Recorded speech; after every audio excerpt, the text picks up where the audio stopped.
سلام علیکم، خیلی خوش اومدید به ویدیو جدید. من فرزانه هستم، با هم همراه باشید. قراره که امروز با هم دیگه تمیزکاری بکنیم. خب بچه‌ها بیاید با هم دیگه بریم کتابخونه رو ببینیم که در چه حالیه. فکر نکنم خیلی کار زیادی داشته باشه، چون من همیشه مرتب وسایلمو میچینم، همه میدونن اینا، ولی باز بالاخره یه دستی به سرمش بکشیم دیگه. بریم با هم دیگه ببینیم چه خبره. با هم دیگه در باز بکنیم که نگید دستکاری کرده، مرتبش کرده.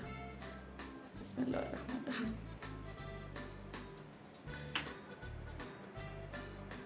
یا اول 30,000 متری فکر کنم 2 طبقه پایینش هم که اصلا یا خدا فکر کنم 3 روز کار ببره.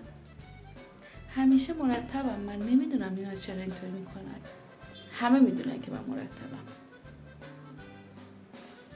چیکار کنم اینا رو؟ بدبخت شدیم. خب بچه ها، به نظرم همه رو بیاریم بیرون که چیز بشه دیگه، بفهمیم. نمیدونم، شاید هم نفهمیم میخوایم چیکار کنیم. چون خیلی شلوغه. یعنی نگاه میکنم قلبم تپش قلب میگیرم که چطوری اینجا انقدر شلوغ شده خدایا.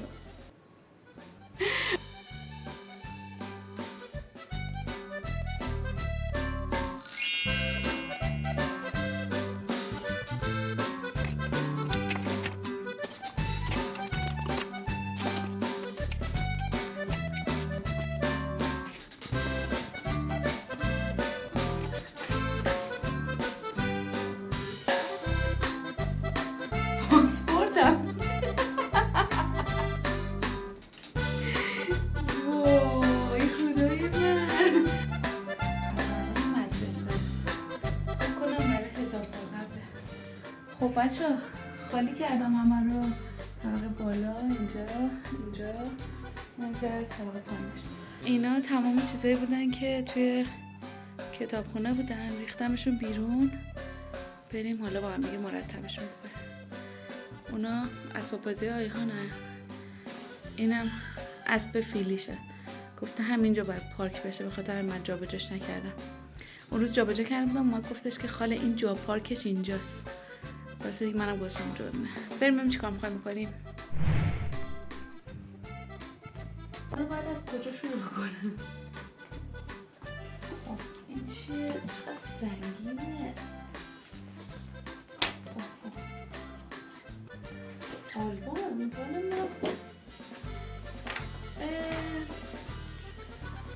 عکس 1 سالگی من با مادر بزرگم، تولد 1 سالگی من.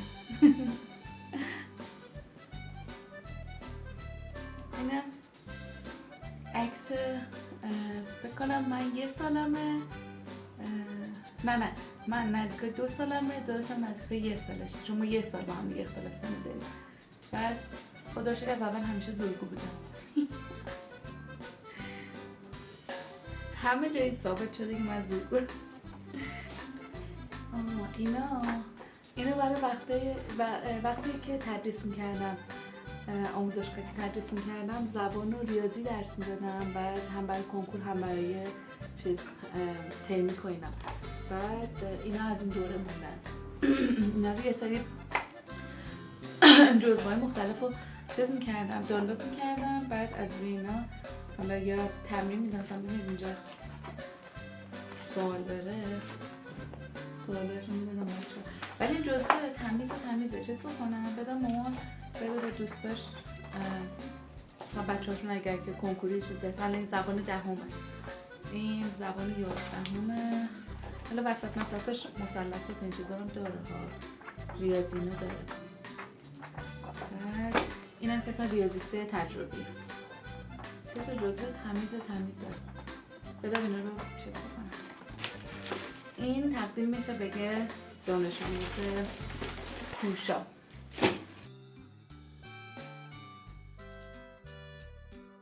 حالا این عکس قدیمیه. پدر بزرگ و مادر بزرگم من، پدر بزرگم، مادر بزرگم. این مامانه. بعد اینا ببینم خاله ها منو، اینم دایی بزرگم. آخه چقدر خوشگل عکسش. اینو میدونید چیه بچه ها؟ این روزنامه ها که خیلی چیزن انگار برای 1 میلیون سال زمان دایناسور. خدای نگاه روزنامه دارم بهم میره. ببین ما تهران بودیم، برای پایان ترممون مدرسه یه چیزی داشت که توی روزنامه کیهان چیز میکردش، اسامی بچه هایی که چیز بودن، ممتاز کلاس بودن رو، شاگرد اول کلاس رو چاپ میکردش تو روزنامه. بعد اون خیلی مدرسه خوبی بودش. من کلاس اول تا سومم اونجا گذروندم. مدرسه افاف بود اسمش، اینا دبستان افاف. بزنن ببینم کدومه. ببینید کنید تا اون بچه ها عکسشون هستن. تاریخش هم تاریخ تاریخشو 26 خرداد 1377. خب من خودم خیلی کنم ببینم. نه باشم کلاس دوم بودم اونجا. آخه مامانم چه با سلیقه است همه اینا رو نگه داشته. نگاه این منم کلاس دوم و معدل 20. خدایا با هم دیگه تمیزش بکنیم که بیاریم بچینیمش دیگه. خب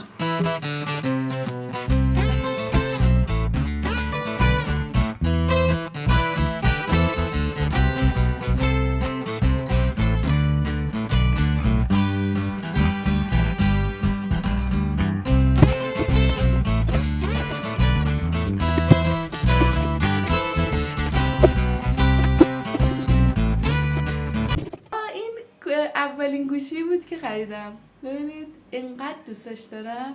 این برای کره است، اصل کره است. همین الانم اگر که روشنش بکنم چیز میشه، کار میکنه. دوربینش 3.2 مگاپیکسله.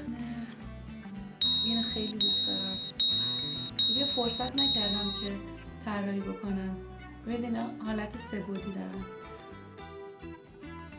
ببینید بچه‌ها چقدر باحاله. حالت 3 بعدی داره.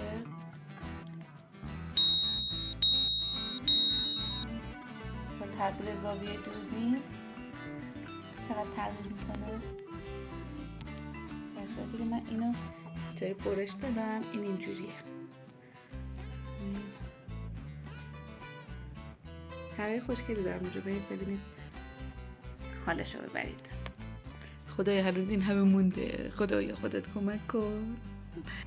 اصل منی تو دیکاپریو. اون یه دونه رو ماهی ها خورده، گم نکرده و خوردتشون. این بغلاش هم 6-7 ماهه بودش، اینطوری مثل موش اومدش اینا رو چیز کردش. کتاب داستان شنا قرمزیه، خیلی دوستش دارم. با اینکه در به داغون شده ولی خب باز نگهش داشتم. فکرم اولین کتاب داستانی که گرفتم. این جلدش اینا همه داغون شده.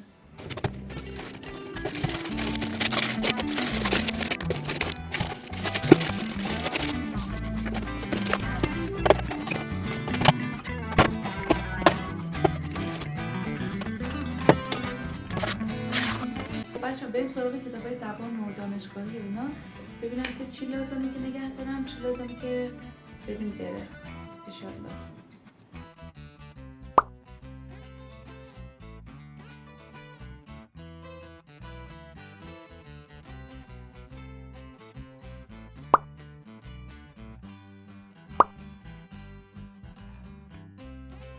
اینو نگه دارم. این ستا میدم اسویتالی خیلی کتاب خوبیه. دوست داشته باشید یه دونه ویدیو برای اینکه چطوری زبان بخونید، خودتون سلف استادی زبان بخونید براتون میگیرم و کامل بهتون توضیح میدم که اونجا چطوری میتونید که خودتون توی خونه زبان بخونید، یا حداقل اگر که مثلا کلاس زبان میرید بتونید که از اون حد کلاس زبان خودتون رو بالاتر ببرید. این سه تا کتاب تکتیکس هم که عمرن اگه بدم به کسی، چون اینا رو آبجی جونم واسم خریده. بعد فوق العاده کتابای خوبی هستن. تکتیکس ها برای لیسنینگ هستن، ولی خب در واقع وقتی که شما لیسنینگتون تقویت میشه، اسپیکینگتون در کنارش رایتینگتون، ریدینگتون، همه اینا با هم دیگه یه رشد خوبی رو داره. این کتابای لیسنینگ Tactics for Listening خیلی کتاب خوبیه. 3 جلدم اینم نگه دارم. احتمال خیلی زیاد بدم بره چون که 100% میره. لیست لغتی جدیدی هستش که من اون موقع کلاسی میرفتم خودم مینوشتمشون. بعد از بچگی چون که آبجی خب معلم من بوده دیگه یاد داد که وقتی که لغت رو مینویسید اول جلوش چیز رو بنویسید، فونتیکش رو بنویسید و نقشش توی جمله رو بنویسید، پارتس آف اسپیچش رو بنویسید و بعدش بیاید حالا چیز رو بنویسید، معنیش رو بنویسید. این از بچگی تو ذهن من رفتش و همیشه حتی الانم که بعد از 20 سال که 20 سال شدم بیشتر که زبان خوندم هنوز که هنوزه وقتی که میخوام برای خودم لیست لغت درست بکنم همین کار رو میکنم. سامیتم فکر کنم بدم بره. این خیلی کتاب خوبیه بدون اینکه فکر کنم میذارمش کنم. سامیت چوبی هم دارم. اینم میدم میره. اینم دارم. خب اینم میدم میره. چقدر چیز می‌نوشتم. کامپیوتریس هم خیلی کتاب خوبی هستش. اینو نگه میدارم. آکسفورد بورد اسکیلز خیلی خوبه، خیلی خوبه. اینا با این دوتا کتاب من شروع میکردم به کار کردن برای کسایی که میخواستن فقط اسپیکینگ و لیسنینگ کار بکنن و خیلی زود پیشرفت میکردن، خیلی زود. یعنی کسایی که واقعا تمرین میکردن سر 6 ماه به یه حد خیلی خوبی میرسیدن. این دوتا کتاب 2 جلد مثلا بدون فکر کردن نگه میدارم. کتاب 504 که اول آخر ما نفهمیم به چه دردمون میخوره. 20 سال فکر کنم این تو کتاب خونم ازش. بدیم بره. خب کتاب تاپ ناچ اینا هم خیلی کتاب خوبی هستن. توریش رو دارم الان و وانبیش رو فعلا نگهشون میدارم. اینم رفتنیه. خداحافظ. کتابای اسکیپ نام خیلی کتاب خوبی هستن. فکر کنم اینا رو فعلا نگهشون دارم. کارت عروسی فاطمه است. خواهرم. کتاب هیتیت برای آموزش ترکی استانبولی اینم نگهش میدارم. به اسپرسو هم برای آموزش زبان ایتالیاییه اینم نگهش میدارم. اینا رو هر کدومشون یه کوچولو من یه زمانی خوندم و بلدم از هر کدومشون. منچستر من عاشق منچستر یونایتدم. کراشم هنوز که هنوز از بچگی تا الان یکی دیوید بکامه که خب به خاطر اون مثلا منچستر رو دوست داشتم. بعد یکی هم که لئوناردو دیکاپریو هنوز که هنوز بعد از گذشت 35 سال هنوزم من این دوتا رو دوست دارم.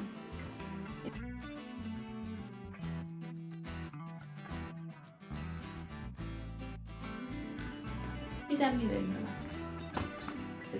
کامن میستیک هم که واقعا فوق‌العاده است. به هیچ عنوان دور نمی‌ندازمش. انگلیش گرامر کتاب جامعی راجع به گرامر هستش. آموزش گرامر نقشه جهان میده. خوشگله. آرزوی منه که یه روزی توی دیوار اتاق مثلا یه دیوار همینطوری سفید داشته باشم یه نقشه جهان بزرگ توش طراحی بکنم، خودم طراحی بکنم، خودم با قلمو یعنی نقاشیش بکنم. بعد جاهای مختلف از دنیا رو که رفتم و دیدم سوغاتیاش رو توی اون کشور حالا مثلا هر دیگه هستش سوغاتی مربوط به اون کشور رو توی اون قسمت از نقشه قرارش بدم. خود حرف دلم بشنم زود مطمئنم که یه روز این اتفاق میفته.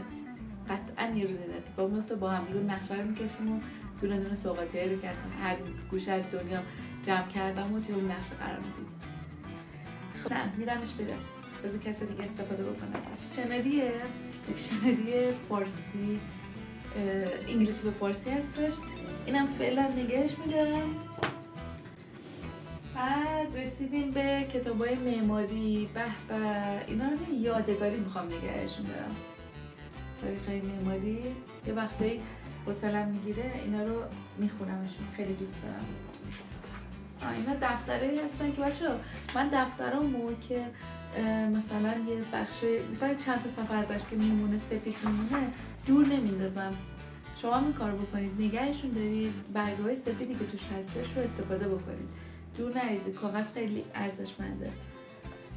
این کتابیه که اتوکد رو تدریس میکردم از روش. خیلی کتاب خوبی هستش، کلی نقشه داره داخلش که یعنی واقعا دست آدم رو میندازه. بعد من به شاگردام این کتاب رو چه میکردم، معرفی میکردم، میگرفتن، بعد از روی شروع میکردم تمرین کردم. این خیلی کتاب خوبی، اگر که اتوکد میخواد یاد بگیرید این واقعا به درد تمرین کردن میخوره. این هم دفتری که ژورنالم توش می‌نویسم. من مموری اینم نگهش میدم. این کتاب رو من میخوام بدم بره. من از این استفاده کردم و دوست دارم که کسی دیگر که به دستش میرسه استفاده بکنه و چیز زیادی ازشون یاد بگیره.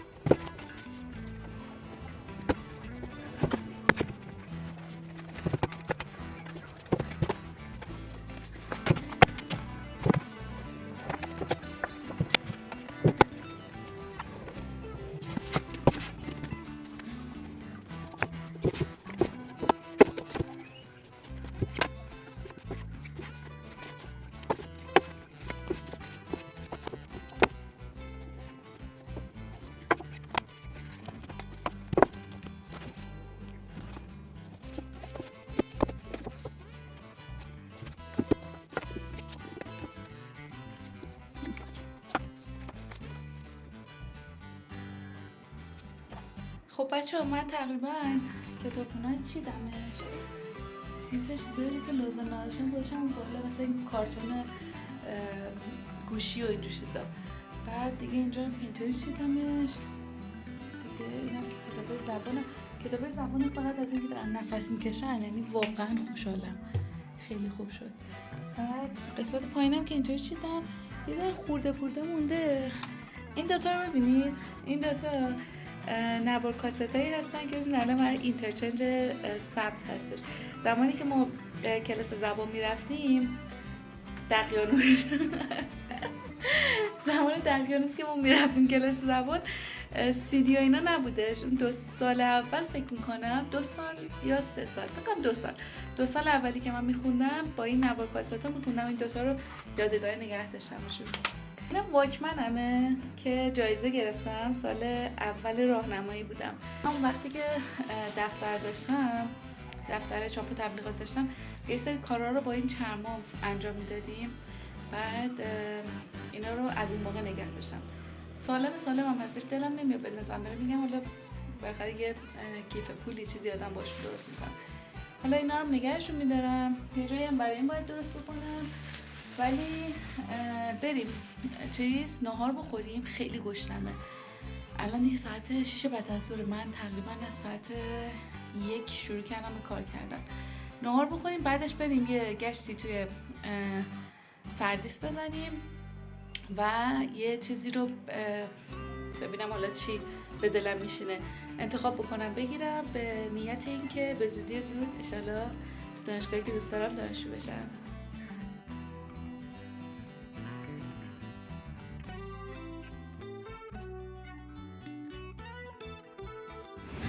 خب بچه ها رسیدیم، بریم ببینیم که چی پیدا میکنیم. دوست دارم سرمدادی خوشگل پیدا کنم. حالا بریم ببینیم. ابوذر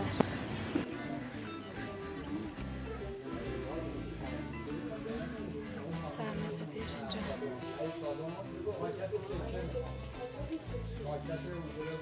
بیان یه چند خاص میخوام. اینا تراشن.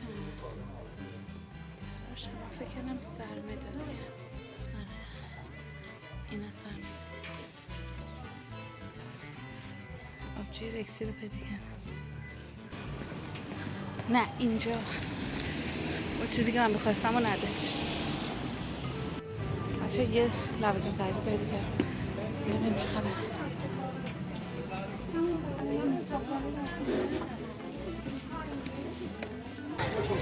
اینجا هم نشد، نداشتش. بریم شهر کتاب ببینیم چه خبره. کنم اینجا باید داشته باشه.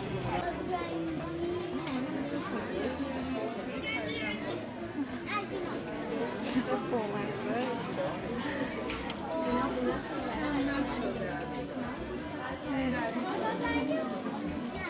مورد علاقه برچسبه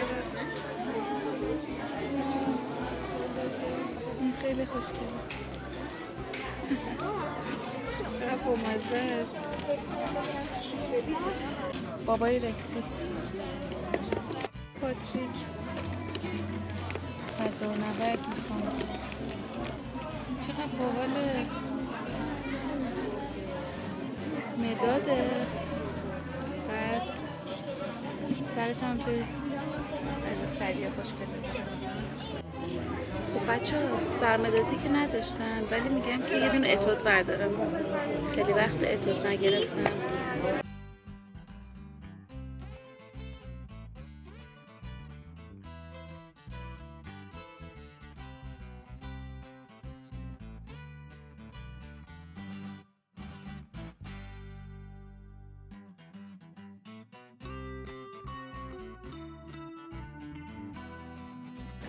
خب بچه ها بعد از سالها یه دونه اتود خریدم.